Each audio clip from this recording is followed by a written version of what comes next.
Magandang umaga sa lahat. Pagpalain po tayo ng Panginoon. Nalalapit na ang araw ng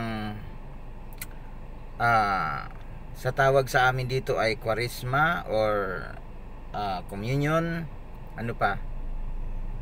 Araw ng kamatayan ng ating Panginoong Jesucristo.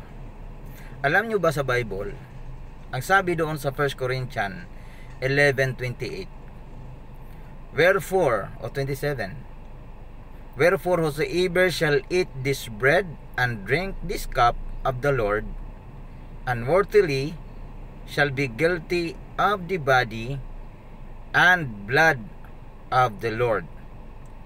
But let a man examine himself, and so let him eat of the bread and drink of that cup.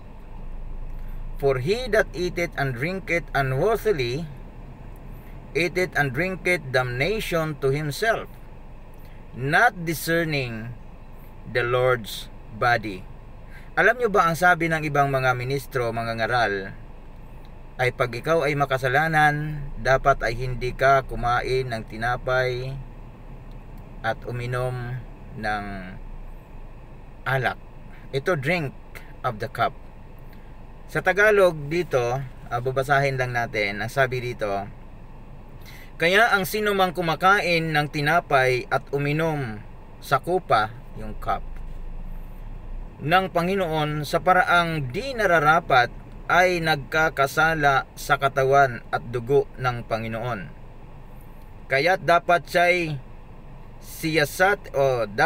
siyasatin ng tao ang kanyang sarili bago siya kumain ng tinapay at uminom ng kupa, sapagkat ang sinumang kumakain at umiinom ng hindi kinikilala ang kahalagahan ng katawan ng Panginoon ay kumakain at uminom ng kahatulan laban sa kanyang sarili. Take note, yung word na hindi kinikilala ang katawan ng ating Panginoong Jesucristo.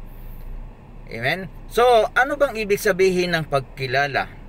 To recognize, to discern na ang kamatayan ng ating Panginoong Jesucristo ay dahil sa iyong kasalanan.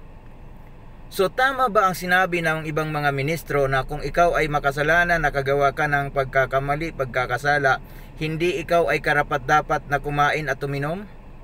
Hindi po totoo yan, sapagkat ang kumakain at umiinom at kinikilala na siya ay makasalanan ay kumikilala sa katawan at paghihirap ng ating Panginoong Jesucristo, sapagkat dahil sa paghihirap at kamatayan ng ating Panginoong Jesucristo, kinikilala ng tao na kumain at uminom ang kaligtasan na ginawa ng ating Panginoong Jesucristo. Pagpalain po tayo ng ating buong may kapal. Salamat.